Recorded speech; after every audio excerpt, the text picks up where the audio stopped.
lo que conocemos como farmacología son esos efectos que tienen los medicamentos sobre el hombre y les voy a mostrar un video corto que nos va a contar un poquito más sobre esos conceptos que tenemos. Prescripción enfermera.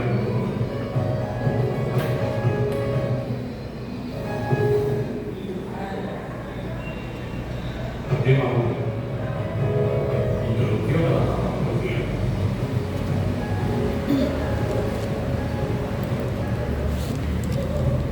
La farmacología es la ciencia que estudia las acciones y propiedades de los fármacos en el organismo. Es una ciencia muy antigua, ya que desde siempre el hombre ha utilizado sustancias en el cine, los científicos terapéuticos.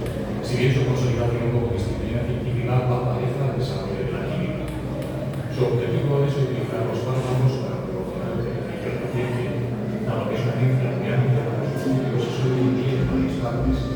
Así, la farmacoquímica, la farmacología y la médica estudian el fármaco de forma aislada. La farmacodinámica, farmacocinética, farmacogenética y farmacología estudian la relación entre el fármaco y el organismo. Y por último, la farmacología clínica y terapéutica estudian el uso terapéutico del fármaco. Es conveniente distinguir dos conceptos básicos que en ocasiones se utilizan indistintamente y pueden hacer un error. Son el fármaco y medicamento. Un fármaco es una sustancia química capaz de interactuar con un organismo vivo, mientras que un medicamento es una sustancia o conjunto de sustancias destinadas a ser utilizadas en el ser humano o en animales que tienen propiedades para prevenir, diagnosticar, tratar, aliviar graves enfermedades. Podemos decir, pues, que el medicamento es un principio activo fármaco elaborado para su uso. Por otra parte, Entonces aquí ya empezamos a ver como las grandes diferencias entre los conceptos que a veces no los utiliza de manera rara. Lo primero es un fármaco, que es cualquier elemento que sea capaz de interactuar con un organismo. ¿Sí?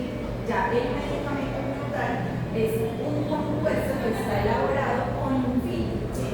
Ese fin sería tratar alguna enfermedad de supermuscular. Entonces, acá ya empezamos a ver esas diferencias. Entonces, acá el fármaco es lo que nos permite elaborar un medicamento, pero un medicamento no es lo mismo que un fármaco, al igual que un principio activo. Cuando nosotros hablamos de principios activos, es como tal esa composición básica del medicamento, pero no es el medicamento. ¿Me hago entender? es la utilidad farmacéutica. Es el medicamento de composición en farmacotécnicas como forma farmacéutica y dosificación dispuesto y acondicionado para su venta pública. Se trata, por lo tanto, Y entonces acá ya hablando de la especialidad farmacéutica, es ese medicamento que nosotros ya le damos dosificación, que le damos duración de tratamiento, que le damos como toda esa influencia directa al paciente, ¿sí? Porque yo puedo utilizar el mismo medicamento en dos pacientes diferentes y su dosificación puede cambiar, porque por la edad del paciente, por las condiciones en las que esté el paciente. Entonces ahí también es importante tener presente que el medicamento como tal no me va a dar solamente digamos la dosificación o la duración del tratamiento solo por su nombre, no. Yo también tengo que tener en cuenta cómo está mi paciente para poder dar ese tipo de recomendaciones. un hotel preparado completo que se adquiere las oficinas farmacéuticas. Este manual pretende ser un texto de consulta general. Para ampliar información sobre cualquier aspecto centrado en este manual, se recomienda consultar la bibliografía general, así como la bibliografía especializada existente para cada una de las temas. Además, conviene recordar que la farmacología es una ciencia en continuo desarrollo, por lo que siempre es aconsejable estar actualizado respecto a nuevas indicaciones o la necesidad de los fármacos existentes, así como la aparición de nuevos principios activos para el tratamiento o diagnóstico de enfermedades. No podemos olvidar que para los profesionales de enfermería es fundamental disponer de un conocimiento adecuado y actualizado de los fármacos. Vínculo necesario.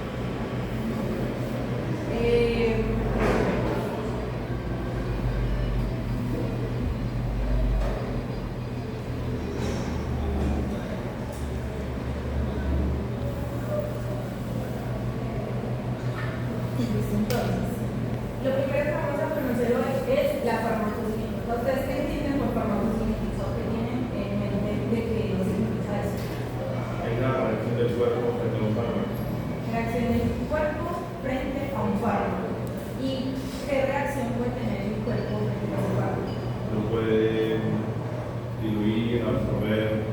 dependiendo del componente general. Ok. ¿Qué más? ¿Qué más piensan sobre eso? Sobre la forma de ¿a qué le suena? Algo como que vendría a ser el proceso de todos los procesos al momento de hacer para el medicamento. Ajá. Me equivoco, está la absorción, la toxicidad, Bien. ¿Qué más? Interacción entre el cuerpo y el medicamento. Puede ser, más bien puede ser parte del proceso, pero no es como tal.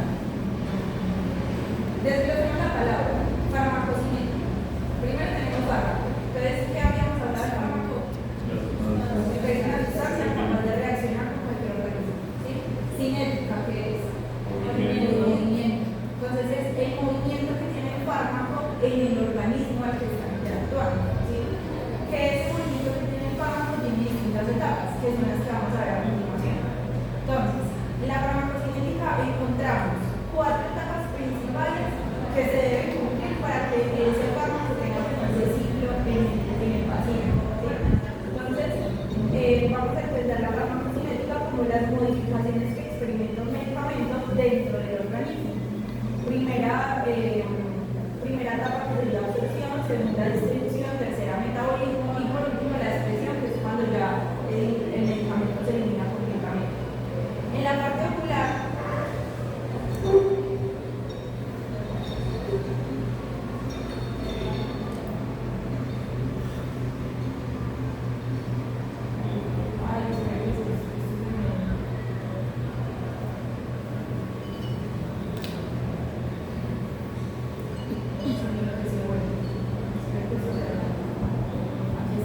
entonces, listo, absorción. Entonces, para el proceso de absorción en los ojos, ¿sí? Tenemos diferentes rutas por donde se puede absorber ese medicamento, ¿sí? Entonces, las principales rutas que vamos a encontrar es a través de la córnea y la que no es a través de la córnea, que en este caso sería a través de la conjuntiva o la esclera, ¿sí? ¿Qué pasa? Que esas rutas, primero, son muy, les digo, no son tan efectivas. ¿Por qué? ¿Qué tienen en común tanto la conjuntiva como la esclera como la córnea en su parte fisiológica?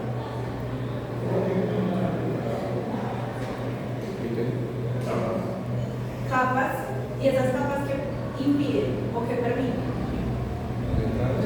la entrada, exactamente.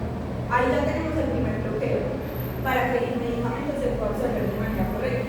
¿Por qué? Pues porque la composición o la fisiología de la córnea, la conjuntiva y la esclera comparten uniones estrechas entre las células. Esas uniones estrechas impiden que el medicamento pueda absorberse de manera correcta. ¿Sí? Entonces, las dos rutas que yo les estoy mostrando acá son las únicas que tenemos para la forma tópica, pero son las que más utilizamos. ¿Por qué? Porque es lo más sencillo para el paciente poder utilizar el medicamento. Porque es más fácil aplicar una gota que aplicarse una inyección, ¿sí? O aplicarse una gota que tomar un medicamento que pueda tener un efecto sobre el ojo. Porque esa es la otra, digamos, la otra perspectiva de esta situación. De que, claro, hay medicamentos que son sistémicos que podrían afectar los ojos, pero para que puedan llegar a afectar los ojos, ¿qué tienen que pasar? Que atraviesen esas barreras que tienen los ojos. Entonces ahí está la barrera hematoretiniana, que es otra barrera casi imposible de atravesar porque el ojo tiene como esa protección súper fuerte que evita que pasen las cosas al ojo. Entonces, a través de la vía sistémica tampoco es una buena ruta para que pueda haber una buena absorción del medicamento. ¿Sí me entienden? Entonces, hablando ya de las rutas, en la parte de la córnea tenemos un coeficiente de reparto líquido-agua. ¿Qué significa eso? Algo de eso reparto, pero no es como tal. Entonces, ¿qué pasa? Que la córnea como tal, tú lo decías, tiene distintas capas y cada capa tiene una característica diferente. Entonces, hay capas que son hipofílicas, hay otras que son hipofóricas, hay otras que son más atrayentes al agua y otras que son más atrayentes hacia la grasa o hacia el líquido, ¿sí? Entonces, el medicamento que tiene que cumplir, que sea capaz de atravesar tanto las barreras que son de agua como las barreras que son de líquidos, para que tenga una buena absorción sobre la córnea o sobre la conjuntiva. Pero por lo que yo tengo entendido, ningún medicamento logra traspasar la córnea. Sí, hay medicamentos. Sí, hay muchos. Pero la biodisponibilidad, lo que vamos a ver a continuación, es muy bajita, pero de que la hay. ¿Sí? Entonces, ese coeficiente de reparto líquido-agua hace que la biodisponibilidad sea muy deficiente. Entonces, la biodisponibilidad a la que nos referimos es a esa capacidad que tiene el medicamento de atravesar la estructura y llegar a la cámara anterior. ¿Sí? Entonces, esa capacidad de absorción como tal desde la capa externa hacia el segmento anterior es muy bajita y por eso la biodisponibilidad la consideramos menor al 10%. ¿Eso qué quiere decir? Que menos del 10% del medicamento que yo administro llega a pasar desde la superficie hasta la cámara anterior.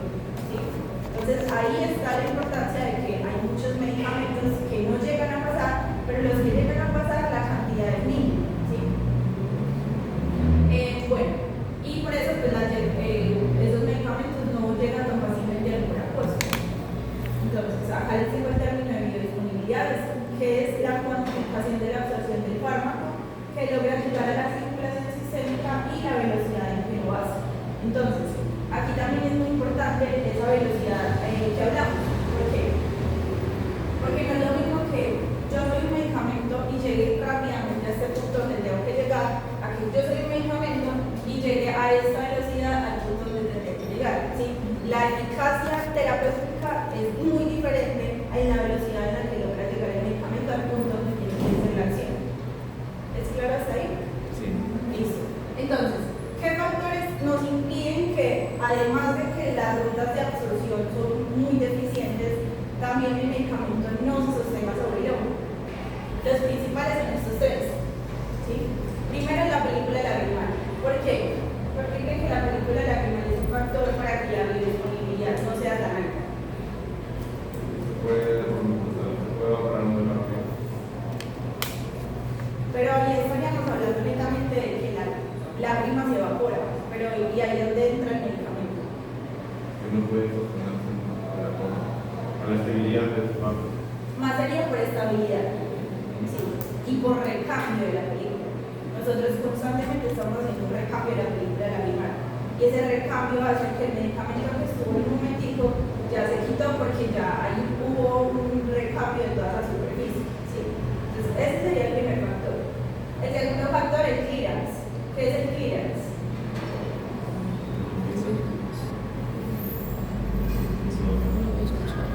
¿A qué le suena eso? Limpieza. Exacto. Entonces, el parpadeo constante que yo estoy haciendo también hace que haya un barrido del fármaco que yo estoy administrando. ¿Sí?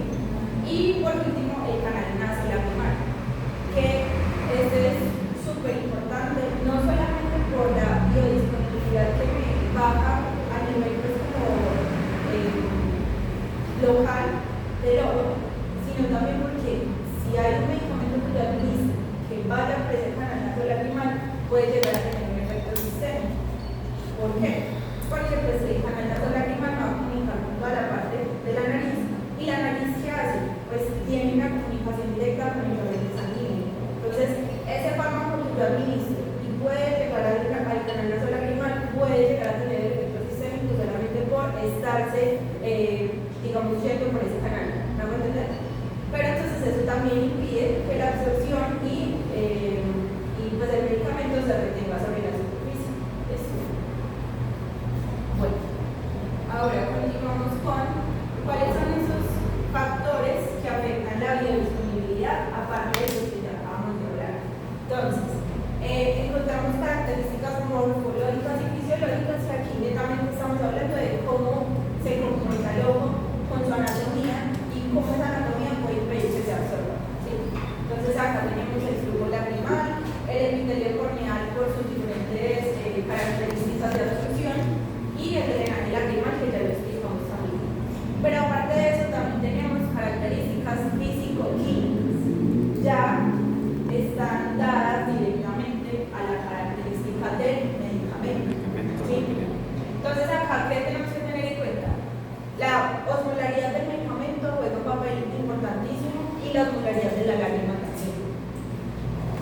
pH, tanto del medicamento como de la lágrima, juega un papel importantísimo, la viscosidad y los tensioactivos. Entonces, factores de hiperosmolaridad va a disminuir también la capacidad de absorción del medicamento. Cuando tenemos pHs que son más ácidos, también puede disminuir la capacidad de absorción del medicamento.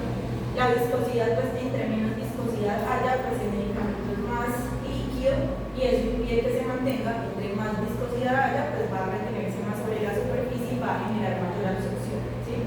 Pero si llegamos al punto ya es demasiado viscoso, tampoco se va a absorber porque ya son partículas demasiado grandes que no van a poder atravesar todas las capas de la córnea o conjuntiva, ¿sí? Y los tensioactivos, ¿el tensioactivo qué es? ¿Cómo les explico? La llave. ¿El qué? La llave. No. A ver, los tensioactivos nos referimos a partículas que tienen la capacidad de entrelazarse entre sí y también tienen enlaces con sustancias del exterior, ¿sí?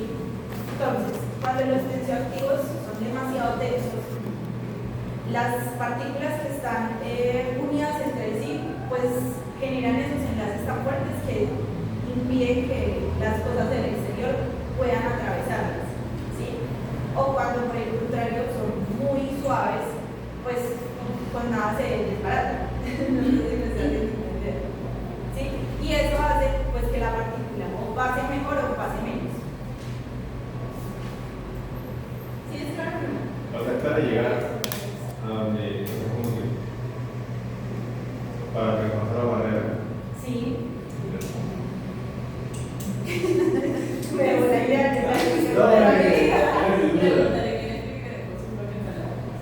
O sea, que tiene que tener unas características únicas para poder pasar y que no pase las cosas malas, porque cuando yo rompo una barrera o paso una barrera también puedo estar llevando cosas como bacterias, virus, que esa barrera No, estamos yendo por el lado que el medicamento tiene la capacidad de ser tensioactivo, ¿sí? Entonces, si el medicamento hace que las partículas que ya están en la superficie se entrelacen mucho más fuerte, pues no va a tener la capacidad de absorberse porque ese enlace no va a dejar que se absorba o que no va a dejar que pase esa barrera.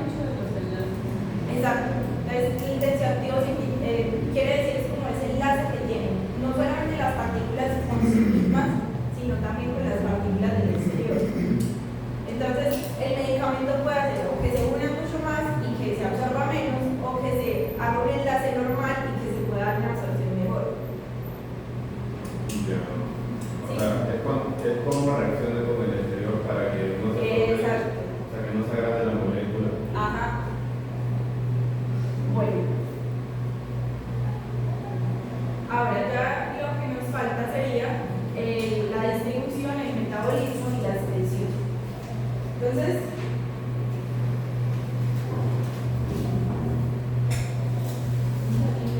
la distribución que significa pues es esa distribución que se da del medicamento dentro del cuerpo, ¿sí? Eso se da a través de transportes que pueden ser activos o pueden ser pasivos. Ustedes ya me imagino que conocen esa parte. Entonces los transportes activos es cuando se utilizan las bombas. las moléculas, ATP y todo eso, ya que se está quemando como la energía, se está quemando energía para poder transportarse, o cuando es pasivo, que simplemente sea por gradiente de concentración, entonces la molécula va al mismo gradiente que va al resto, ¿sí? Entonces ahí pues se da gracias a los transportes, a los sistemas especiales de transporte, gracias a la vascularización del tejido. Entonces entre más vascular sea el tejido, mejor distribución va a tener el medicamento, por lo mismo, porque el torrente sanguíneo no va a ayudar a distribuirlo. Y la unidad del fármaco por componentes bioquímicos. Entonces acá esto también un papel súper importantísimo, porque si el fármaco tiene buena distribución, pero no tiene afinidad con alguno de esos componentes o de alguna de esas sustancias que ya están en el cuerpo, pues el fármaco no tiene a dónde llegar a hacer su acción. Entonces esa afinidad debe existir. Ya en el metabolismo hablamos de la modificación enzimática que tiene el fármaco para poder facilitar su excreción.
lo pueden utilizar como para llegar o transportar.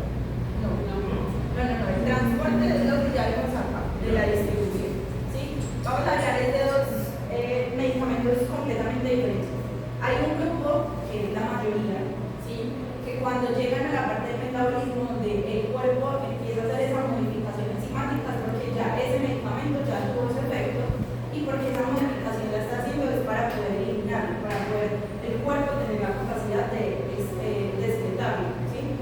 Pero hay otro grupo diferente que cuando llega a ese punto donde el cuerpo empieza a hacer esa modificación enzimática es lo que le permite tener efectos terapéuticos, ¿sí? Pero es un grupo más reducido. Ahora sí es claro. Esto es por, como decir, la retención que se tiene dentro del cuerpo. La retención del fármaco en el cuerpo. ¿Cuánto tiempo dura el fármaco en el cuerpo? No, la duración del fármaco en el cuerpo depende de cuánto se demore en absorberse y en excretarse. Pero aquí solamente estamos hablando de ese proceso que lleva para poder excretarse o ese proceso que lleva para poder activarse. ¿Sí? Ese proceso puede ser antes, una vez que haya hecho el efecto o después. Exactamente. Va a depender De qué tipo de medicamento estamos hablando. ¿Listo? Y ya la expresión pues es el egreso definitivo del medicamento que se da gracias al paso anterior que es el que acabamos de hablar, que fue el metabolismo. Entonces esa expresión se da normalmente por depuración renal o hepática, que es como la más común y la que más se utiliza. Bueno. Ahora, vías de administración. Entonces, tenemos 4 vías, digamos, importantes o más comunes de administración. En este caso está la sistémica, la intravítrea, la periocular y la tópica ocular. En la que nosotros nos vamos a concentrar a hablar es de la tópica ocular, porque pues, las demás nosotros no las utilizamos para nada. Nosotros no vamos ni a administrar medicamentos por vía oral, ni por vía intravenosa, ni vamos a aplicar inyecciones intravítreas, nada de eso. Solamente nos vamos a concentrar en el tópico ocular. ¿Sí? Que en el tópico ocular hablamos nuevamente de las rutas que se dan para absorberse. Entonces tenemos la ruta conjuntival escleral o la ruta corneal. En la ruta conjuntival escleral tenemos que las moléculas de elevado peso molecular pues tienden a pasar mejor a través de esa ruta, ¿sí? Y tiene baja permeabilidad corneal. En cambio, por la ruta corneal, pues obviamente hay más permeabilidad, porque está directamente relacionada a la córnea, y pasan mucho más fácil las moléculas que son hidrosolubles y las moléculas que son pequeñas, ¿sí? A comparación de las que hablamos por la ruta conjuntival. Bueno, las formas farmacéuticas es la presentación que nos permite administrar el medicamento de diferentes maneras. Entonces, acá tenemos 3 grupos importantes que están los colirios, los baños oculares y las preparaciones semisólidas. En los colirios que encontramos son soluciones o suspensiones que pueden ser acuosas u oleosas. O sea, pueden venir en cualquiera de las dos presentaciones. ¿Cuál es la diferencia entre solución y suspensión? ¿Qué creen ustedes? Cuando hablamos de un colirio, solución y suspensión. Tengo entendido que el colirio es un vasoconstrictor. Agua. ¿Siempre?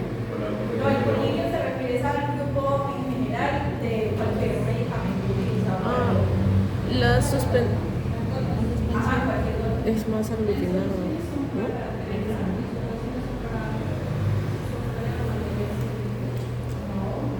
La suspensión tiene más viscosidad, tal vez. Como que por ahí va la cosa.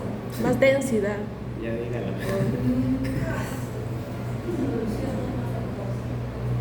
La solución Sí, es sí. otra cosa.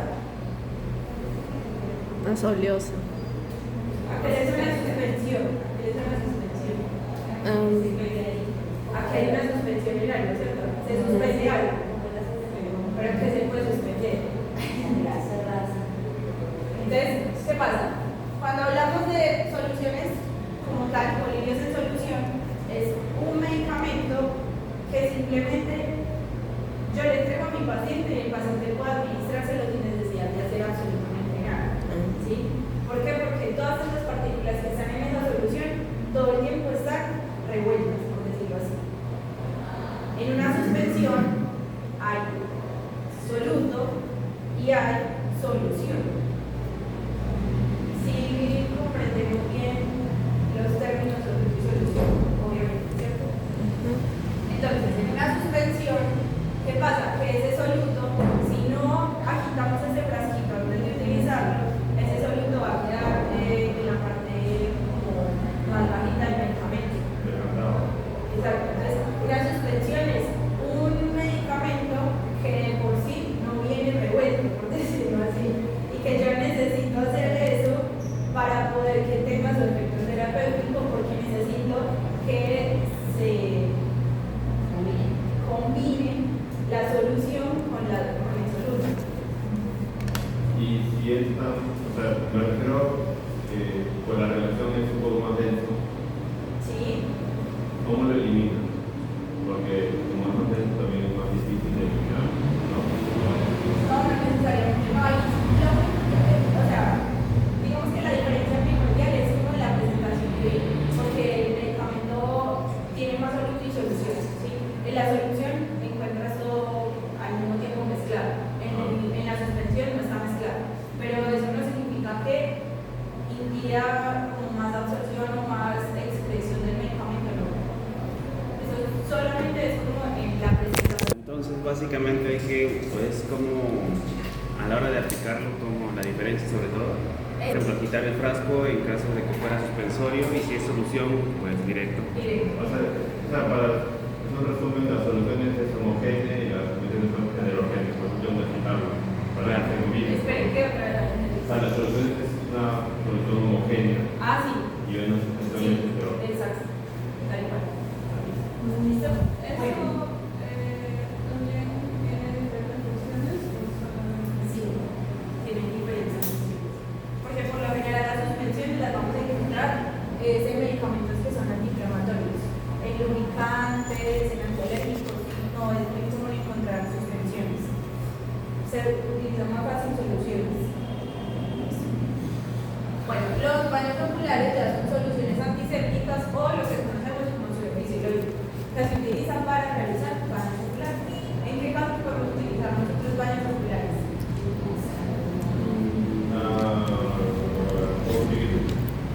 Cuando estoy en consulta y me encuentro con una conjuntivitis que es muy turbulenta o que hay demasiadas secreciones, entonces necesito hacer un primer lavado para poder valorar muy bien las estructuras, es válido. ¿Y qué más situaciones? En el cambio de prótesis ocular para limpiar la La cavidad. cavidad. ¿Qué más? Cuando quemadura. ¿Quemaduras? ¿Qué más? Pues ya. ¿Y qué? Ya entendimos. Sí, pues, pero sería más como por quemadura, porque cualquier químico que ingresa luego tiendes a quemar. Cuando hay cuerpos extraños. Cuando hay cuerpo extraño, lo ideal sería primero intentar con un baño ocular si el cuerpo extraño sale o no. Sí. Gracias. COVID. Bueno, ya en las preparaciones semisólidas encontramos lo que son geles, pomadas, que su composición obviamente es mucho más viscosa y que cuando yo voy a aplicarlo en mi paciente va a generar ¿qué? Isomorrosía por su viscosidad. O sea que las pomadas, las geles y las cremas, ¿en qué momento sería ideal aplicarlo? En la noche, En la noche, para dormir. para evitar eso, exactamente. Tu estrellita. Sin embargo, ven que acá en las soluciones también tenemos soluciones que pueden ser más oleosas. Esas soluciones que son un poquito más oleosas también pueden generar isomorrosa, pero es más transitoria. Entonces, el paciente se lo puede utilizar durante el día. Es temporal. Exacto, pero es muy importante que yo le explique al paciente, vea, usted va a sentir isomorrosa unos 3 minutitos, porque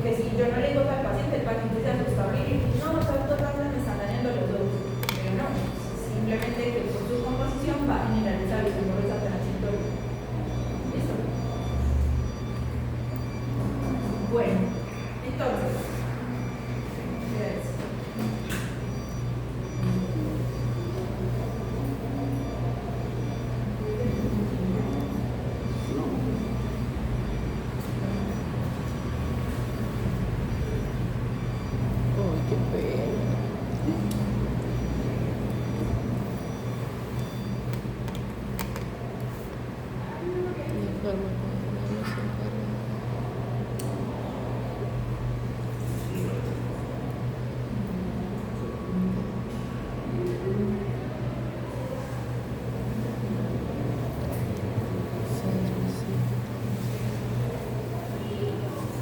Entonces, los promedios Pueden ser. es las cuotas en general, No.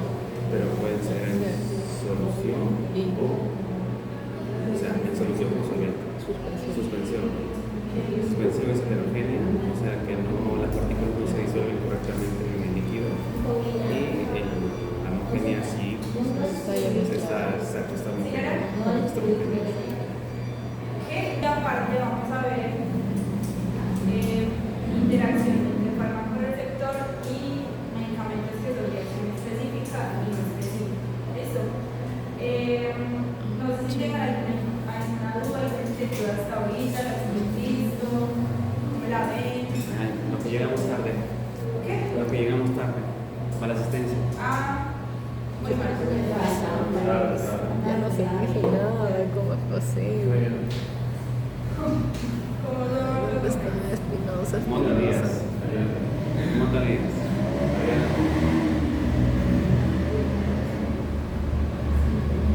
¿Qué más? Flores, ya de la primera. Vamos al examen con Talía. No, no está legal.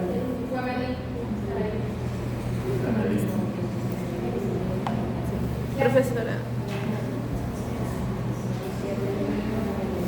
no sé si me apuntó Lucía Espinosa. Ah, sí, sí estoy. Falta, dice. No, ahí está. Solo para Presente. Vas a contar la forma de evaluación, ¿cómo va a ser? Ay, no. Profesora, disculpe, ¿la forma de evaluación cómo va a ser? ¿Va a haber exámenes o...? Pues vean, esto